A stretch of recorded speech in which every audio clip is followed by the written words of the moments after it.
Trading has arrived, bringing a fully working economic system to the game. You can now buy and sell goods with professional villagers using emeralds as your main currency. A villager's profession is determined by their job site block, and their trades are directly tied to their daily work. For example, a farmer will buy your crops or sell you fresh food, allowing you to either earn emeralds or stock up on essential supplies. To open the trading interface, simply approach a trader and press the secondary hand trigger on your controller. At the top of the menu, you'll see the merchant's profession and their current level. Just below, you'll find the available trades for their unlocked tiers. To make a trade, simply select the offer you want, and the required items will automatically jump into the exchange slots. Then just press the arrow button to complete the transaction. Every trade you complete fills up the progress bar, allowing both the merchant and you to gain experience. Once the progress bar is full, the villager levels up, unlocking rarer and more valuable trades. The level up triggers a burst of particles and completely restores the villager's health. Keep in mind that once you make at least one trade with a villager, their profession becomes permanently locked. Even if you destroy their job site block, they will never lose their job. You don't even need to open the UI to check a merchant's expertise. Every professional trader now wears a special badge on their apron strap. Higher levels mean access to the most high-tier and elite items in the game. But keep in mind, villagers don't have infinite supplies. If a trade is used too many times, it becomes unavailable. Don't worry though. Once the villager returns to their job site block to work, harvest crops, or forge gear, their trades will restock and become available once again. However, the price for that item will be slightly higher due to the increased demand. Welcome to free market capitalism.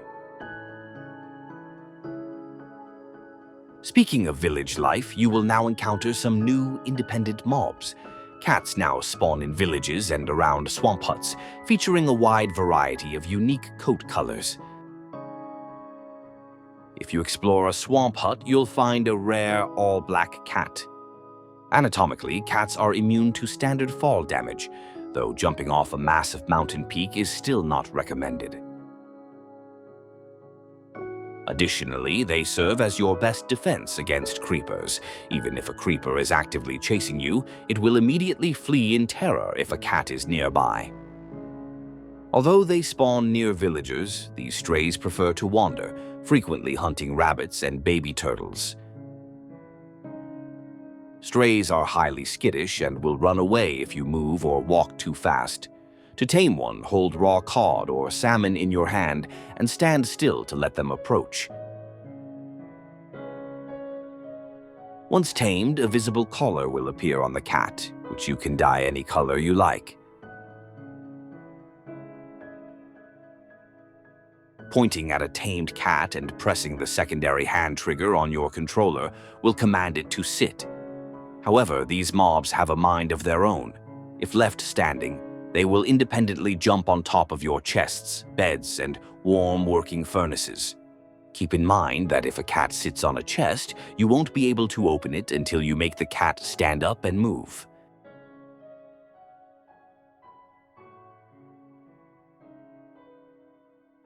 When night falls and you climb into bed, your cat will happily sleep right beside you.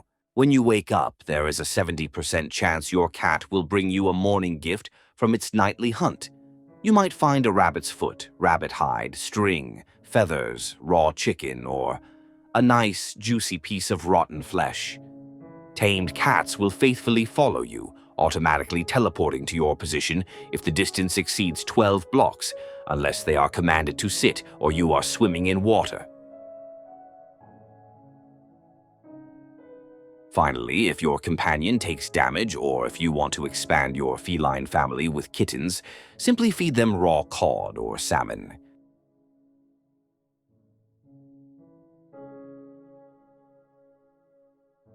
Moving on to the fields and meadows, you will now hear the buzz of a brand new winged resident. Bees have arrived in the lush, flower-filled biomes, naturally spawning alongside wild bee nests.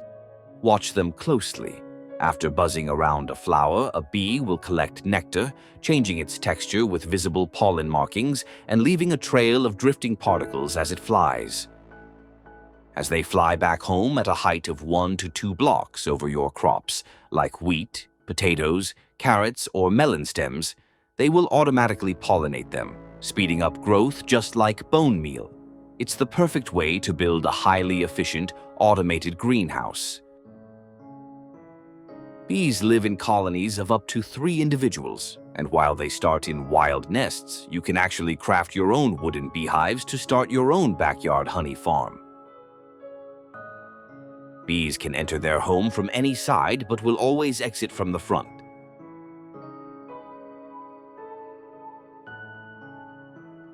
They will head inside to rest during heavy rain or when night falls. However, if you transport them to the nether, where time doesn't exist and storms never come, they will happily work around the clock with absolutely no breaks. Every time a bee safely returns with nectar, the nest's honey level increases.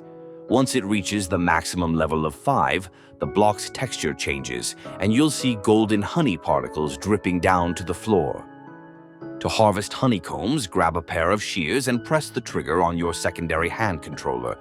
However, don't forget to place a campfire within 5 blocks below the beehive, otherwise the bees will attack you.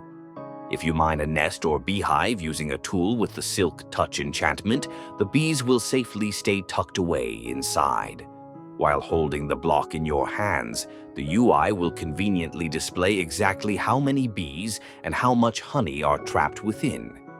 Additionally, you can force bees out of their home by using a flint and steel to light a fire on any directly adjacent block, meaning left, right, front, or back. Just keep in mind that diagonal blocks won't work.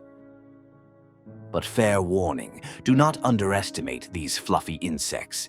If you attack a bee, destroy their home without Silk Touch enchantment, or harvest honeycombs without a lit campfire placed within 5 blocks beneath them, the entire swarm will get furious, their eyes glowing blood red. Angry bees will attack you as a coordinated unit. If you block them with a shield, they will aggressively keep trying until they land a hit.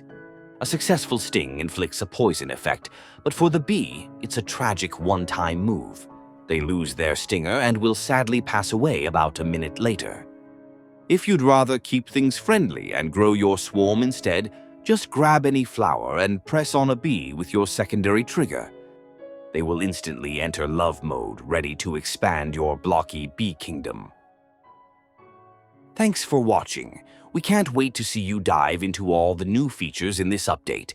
Drop a comment below to let us know what you're most excited to try first, and make sure to jump into our Discord.